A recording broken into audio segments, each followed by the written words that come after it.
Have you looked at the skies lately? They've been aglow with the dazzling lights of Aurora Borealis. Let's create something to remind us of the night skies painted with these beautiful glowing colors.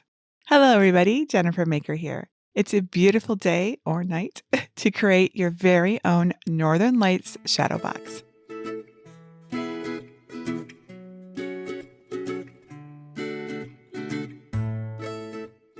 Aurora Borealis, another name for the northern lights, appears when certain magnetic and atmospheric conditions coincide. Sometimes I can see them at home in Michigan. It's rare, but this year and last year have been particularly good for seeing the northern lights. And stick around to the end and I'll show you the magical lights that we recently saw on our farm.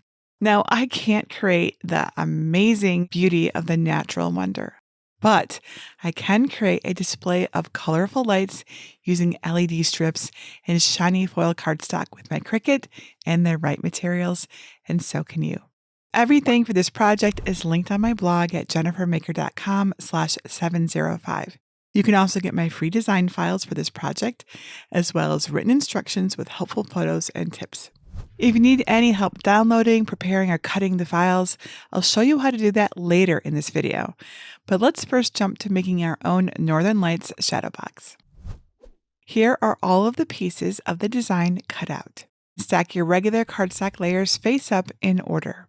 Set the holographic cardstock layer aside. Place your shadow box face down and remove the backing and spacer piece, and set them aside. Use some isopropyl alcohol and a lint-free cloth to clean the glass so everything is crystal clear.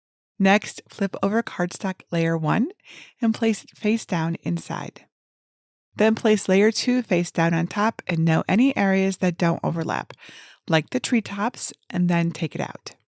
Cut and place foam tape strips on the back of layer 1, along the sides and in the solid areas. They can be long or short, just don't add them where the layers won't overlap. Remove the backing from the foam on the top half of layer 1. Add layer 2 face down, using the box's bottom corners to help with alignment. When the bottoms line up, gently lower the top onto the uncovered tape strips. Pick up both layers to check that they're aligned and then press the top halves together. Now place layer 1 face down on your table and use one hand to lift layer 2's bottom half. Use your other hand to peel the backing off of the remaining pieces of tape, and then press layer 2 into place. Put the attached layers face down in the box. Repeat these steps to add layers 3 and 4 to your shadow box, placing your foam tape in the same position on the back of each layer so the papers are spaced and supported consistently. Use small foam strips near the star holes so more light will shine through later on. Carefully flip over your shadow box to see the plain layers from the front and check for any visible foam. Our northern light scene is already starting to come alive. For now, let's set the layers aside and work on the fun part, the lights. Take the light strip off its roll and then connect its pronged end to the battery pack. Slide off the battery cover and add batteries. Replace the cover and flip the switch on. Press the remote's on button to test your lights. We'll concentrate the lights on the lower half of the spacer and place them in a specific way. Position the light strip so the end near the battery pack sticks out of one of the spacer's corners, about 1 inch from the corner so the cables don't bunch up. Peel back about 1 inch of the adhesive backer from the strip's start. Your weeding tool can help a lot here. Then adhere the strip inside the spacer, flush with the edge of the side facing you. Working in small sections, continue to remove the strip's backing and press the lights flush along the spacer's edge. When you get to the first corner, press the light strip in tightly so it remains secure, then continue up the side. When you reach halfway up the side, or 4 inches past the corner if you're using the same box as me, loop the light strip so it faces back towards its starting position. Continue the strip to the other side of the spacer's inner edge, adding a second row of lights right beside the first. Go back down the side, cross the front again, and then halfway up the opposite side. Loop the light strip around again and then adhere it to the spacer until you're back at your starting corner. Find a cut line marked with a pair of scissors on the loose section. Peel off the backing just past the cut line, then use your scissors to trim there. Adhere the rest of the strip to the spacer, then work the end around the cables, overlapping a few lights if needed. Grab your remote again and test that the lights still work just in case. Look how bright they are when assembled side by side. Turn your lights off again and then place your spacer on top of layer 4 in the shadow box. Keep the cords in the bottom corner coming out the back of the box.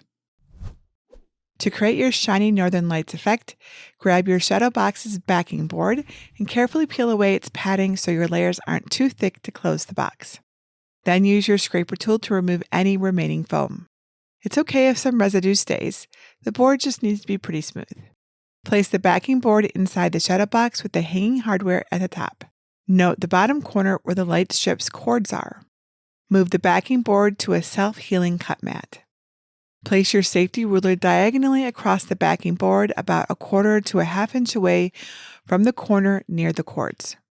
Keep the safety ruler in place and carefully use your craft knife to cut along the ruler to remove the corner. You can use multiple passes with comfortable pressure, just keep your fingers out of the way. And remember to recap the craft knife. Lay the backing board with the hanging hardware side down and your holographic cardstock layer shiny side down. Apply glue dots or craft glue around the cardstock's edges plus a little in the middle. Center the cardstock adhesive side down on the backing board so the outer edges align, then smooth it into place. Use your scissors to trim the corner. Place the backing board shiny side down onto the spacer with the hardware at the top. Push the metal side tabs down to secure everything in place. Flip your project over so you can see your assembled design. Turn on your LED lights, and now you have a gorgeous Northern Lights shadow box with colorful glowing lights. Once you've decided where to place your shadow box, you can hide the battery pack behind the box, or use glue dots to attach the battery pack on the back and out of the way. Just make sure to leave the battery cover and switch accessible. If you need any help getting and preparing the files, I can help you there. Let's go over the steps for that. First, download my free design at jennifermaker.com/705. You can either download right from that link by saving the project, or download from my entire free design collection. To find it, look for Libraries in the red bar at the top, and then click either Get a Password if you don't yet have one, or click Enter the Library. Search the page for design number 705 and click the link to download the designs. If you're not sure how to do this, visit jennifermaker.com/svgs to learn how to download and unzip files. The folder has SVG and DXF versions to cut on a cutting machine. There's also a PDF version that you can print and cut by hand. Here's how the Aurora Shadow Box SVG looks on my canvas in Cricut Design Space. There are 5 stacked layers, but you can ungroup the design and spread them out. The top 4 layers create an outdoor scene using regular cardstock. The bottom layer is a solid cut shape for your holographic cardstock, which creates the pretty Northern Lights effect. The design fits the shadow box in the materials list, but it's always good to measure the inside to be sure. If you need to resize the design to fit your box, click Select All. Then click Align and choose Center to restack them. Make sure the lock icon is closed to maintain the design's proportions. Enter the height you measured, minus 1/8 of an inch in the height field, and the width field will automatically adjust to match it. Sizing your layers slightly smaller than your shadow box's measurements like this ensures that they will fit during assembly. I don't recommend resizing for a much smaller shadow box since some of the design pieces are very intricate and may not cut well. My box measured as expected, so I'll set my size back to the default 8x8. And now your layers are ready to cut. Make sure the correct machine is selected in the top right and then click Make. On the Prepare screen, make sure the correct material size is selected for your mats. I'll keep the 12 inches by 12 inches size for everything. The holographic cardstock is 8.5 by 11 inches, but leaving its mat at a 12 by 12 size won't cause any issues. Select the first mat so it loads first on the next screen and click Continue. On the Make screen, set the base material for your first mat. Mine is the holographic cardstock. For this mat, I'm using the holographic cardstock material setting. If you don't see this setting in your materials list, click on Browse All Materials. Search for holographic, then select the correct option and click Done. Use more pressure for cleaner cuts. Place your holographic cardstock shiny side up on a green standard grip machine mat, and use a brayer to make sure it's fully adhered for the cleanest cuts. Check that your premium fine point blade is clean and in the clamp, and then press the flashing button to load the prepared mat into your Cricut. When that's all set, press the flashing middle button to begin cutting. Once it's finished cutting, don't unload the mat right away. Gently lift a corner of the material to make sure the cuts went all the way through. If not, press the middle button again to make a second pass of cuts in the same spots. If you have any issues with your cuts, go to jennifermaker.com/cleanercuts for my best tips and tricks. When the cuts are complete, unload your mat, flip it over onto your work surface, and roll it back to release the cardstock. When you get to the first regular cardstock mat for the cutout layers, change your material setting to medium cardstock and change the pressure to more. If any of the intricate areas are causing issues, the cardstock for intricate cut setting with default pressure works well too. Since the remaining mats will be cut from the same material, check the box next to Remember Material Settings to save time between mats. Place your regular cardstock face up on a green standard grip machine mat, and then follow the same steps to cut and release your cardstock pieces. Use a spatula to help lift delicate parts, and your weeding tool to poke out small bits of cardstock that are still attached to your cut pieces. Use a scraper tool to remove the small bits of cardstock left on your mat after you remove the cut pieces. Lay out all of your cut pieces face up.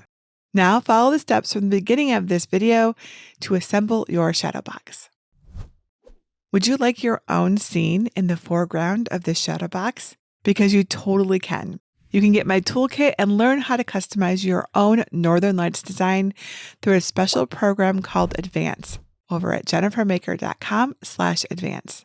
The Advance program is designed to advance your crafting skills by teaching you how to make these popular designs unique and special through my workshops and customizable templates. Plus, you'll get advanced access to my huge library of designs, projects, and resources. We even have fun member challenges to inspire you.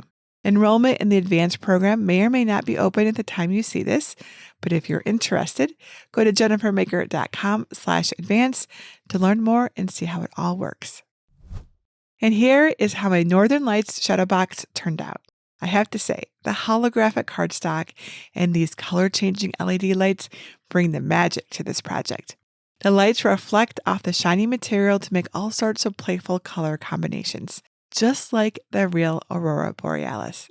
Whether I want to watch green lights dance around the box or need some cool electric blue vibes to set the mood, I'm never disappointed with this shadow box. Imagine the cool light display you could create with multiple shadow boxes with different styles of holographic cardstock.